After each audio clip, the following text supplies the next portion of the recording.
Chapter 18. The moment of truth has arrived. Why do I feel so unprepared?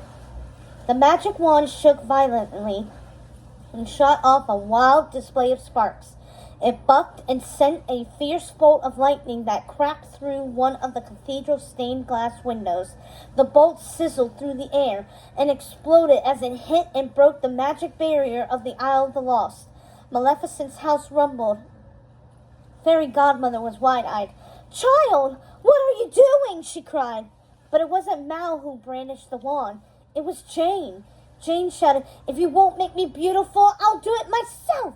She struggled to control the wand as its power rocked her viciously from side to side. Everyone screamed as the wand swung left and then right. "Bibbidi, bobbidi, boo!" said Jane. She spun frantically as the room watched in horror. "Take cover!" Beast shouted to the terrified audience. Beast shielded Belle, and Ben put an arm over Mal. The audience leaped back from the shower of sparks. Mal ran up to Jane and pried the wand from her hands. "Careful, Mal," said Belle. Mal wielded the wand like a sword. The audience ducked. Mal looked at her friends in the balcony, and they ran downstairs and raced toward her. Jane scampered away from her. Ben moved toward Mal. "Mal, give me the wand," he said. "Stand back," said Mal. "Mal, it's okay," started Ben. "Ben, I said stand back," said Mal, brandishing the wand fiercely. Audrey stepped out from the fray. "I told you so," she said to Ben. Mal swung the wand toward her, and Audrey staggered backward. The audience gasped and screamed, then fell quiet. Evie, Jay, and Carlos stepped behind Mal. "Let's go," said Carlos. "Revenge time?" said Jay. "You really want to do this?" Ben asked Mal. "We don't have a choice, Ben," said Mal. Your parents made their choices," said Ben. "Now you make yours." Mal looked into the faces of Beast, Belle, and Fairy Godmother. Then she took a moment to think about it. "I think I want to be good," said Mal. "You are good," said Ben. "How do you know that?" said Mal. Because I'm listening to my heart," Ben said. Mal lowered the wand ever so slightly. "I want to listen to my heart too," she said. "And my heart is telling me that we are not our parents." Mal lowered the wand more and faced her friends. She looked at Jay. "I mean, stealing things doesn't make you happy.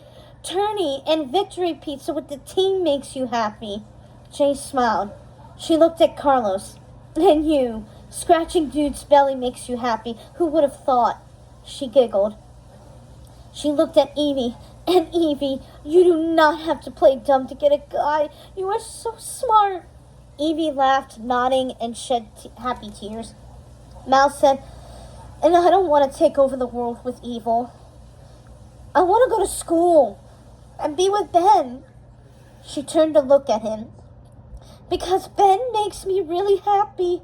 She held up her hand with his ring on her finger and smiled. She turned back to her friends.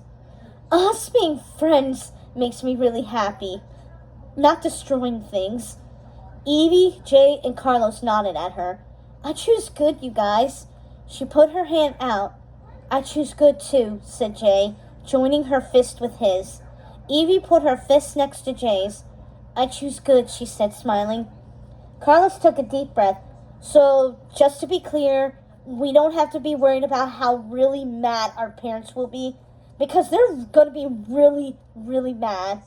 Mal, Evie, and Jay laughed. "Your parents can't reach you here," said Ben. "Okay then. Good." Carlos smiled and added his fist to the circle. Mal laughed and nodded at Ben, beckoning him over to them. Ben put his hand in the mix too. Mal leaned against him and smiled.